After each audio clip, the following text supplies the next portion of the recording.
We'll find a way. We always have.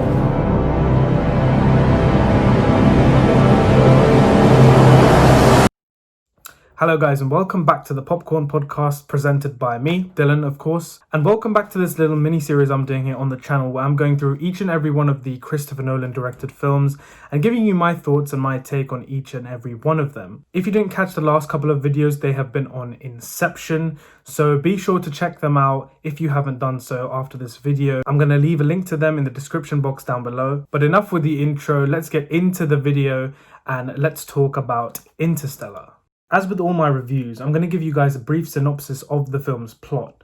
No spoilers, of course, just in case you haven't seen the film. Interstellar takes place at some point in the not too distant future, where the human race has come very close to using up all the Earth's resources. Our planet can no longer sustain human life, but NASA and the scientists behind it look to the stars in hope for a new habitable world, one that can accommodate human life. The film follows Cooper, played by Matthew McConaughey, who has to leave his family behind to embark on an interstellar mission beyond the stars to save the world.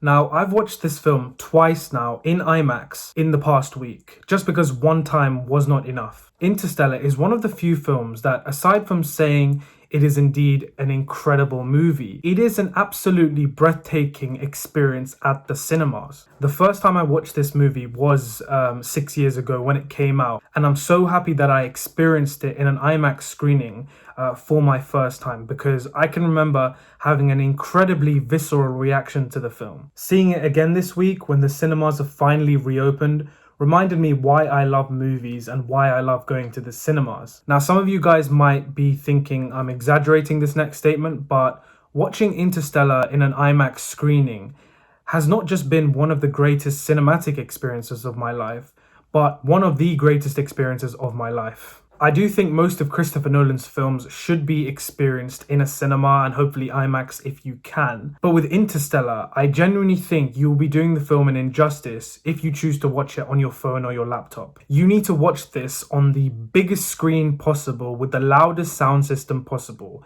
If you don't have a massive TV or a loud sound system and you haven't seen the film, find someone who does. Find a family member, find a friend, go to their house and screen this film and get the best possible experience that you can receive for this film, because it 100% deserves it. So upon rewatching, you can tell that Chris Nolan and everyone behind the making of Interstellar truly love their job. They love cinema and they understand the power of cinema, and more importantly, the power of immersion that cinema brings. You might have gotten tired of hearing me say this about Chris Nolan films, but every single technical aspect of Interstellar is operating at the very apex of cinema.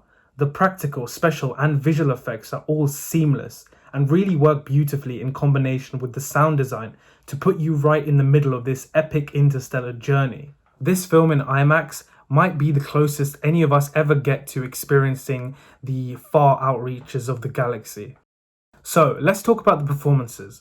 Matthew McConaughey in Interstellar might be my favorite Nolan performance. It probably is my favorite Nolan performance behind Heath Ledger in The Dark Knight. He gives his full commitment as an actor to this role, his body and his soul to every single frame that he is in. He just masterfully balances Cooper's responsibilities as a team leader on this mission, as well as the emotions of a father. Honestly guys, Matthew McConaughey in this film will make you cry. On top of that, this film features another exceptional supporting cast with Anne Hathaway, Jessica Chastain, Mackenzie Foy, Michael Caine, and more, including a few surprises. There's also this really funny robot character called Tars, who just jolts humor right into the film at the correct moments. Alongside the writing, the direction, and of course the performances, the last ingredient that makes Interstellar pack that emotional punch is the music. Hans Zimmer's score for this film is probably my favorite film score of all time. There is no other word to describe the music in Interstellar other than the word perfect. When Hans wants you to feel hopeful, you feel hopeful. When he wants you on the edge of the seat, you're on the edge of the seat. When he wants you to cry, you will cry. The music in this film really is the life force of the story, and how the it did not win the Oscar for Best Original Score, I will never know. Another huge aspect of Interstellar, now looking back on it, that I really appreciate is the research that drives this film. The science, and more specifically the astrophysics of the film, is very comprehensible. Kip Thorne, who has contributed greatly as a physicist, is a producer on this film. Now, I'm no scientist or anything, but the wormhole that the characters travel through in this film, I learned, is a very accurate depiction of what a real one looks like. Even the different planets visited on the mission by our characters, you won't have to suspend belief. I guess what I'm trying to say is that even though Interstellar is this massive, larger-than-life story, it is one that feels tangible. It is one that feels real, more real than any other sci-fi film that I probably ever experienced. And I think that is because of this incredible scientific foundation that the film has.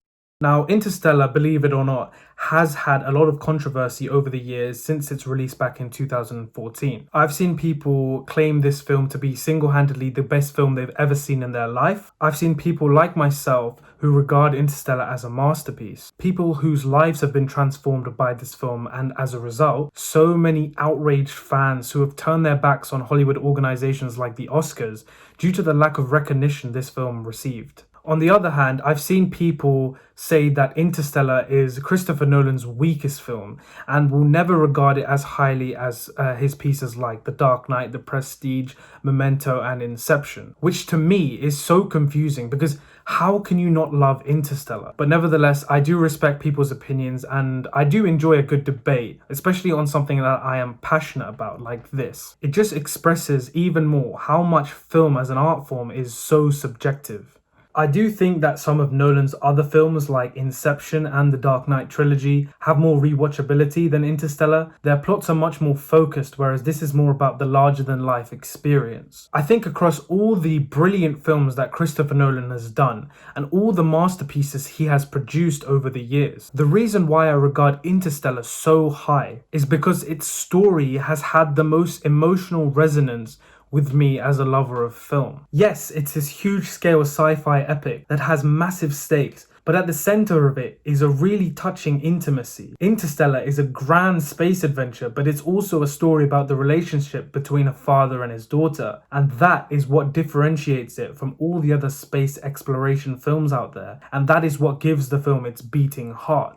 As soon as I watched Interstellar back in 2014, this film became a favorite of mine instantly. It's a film that I hold really close to my heart as a lover of cinema, and I think everyone should have a chance to experience it in all its emotion and all its glory. Christopher Nolan yet again delivers another masterpiece, and of course, Interstellar gets an A+ from me.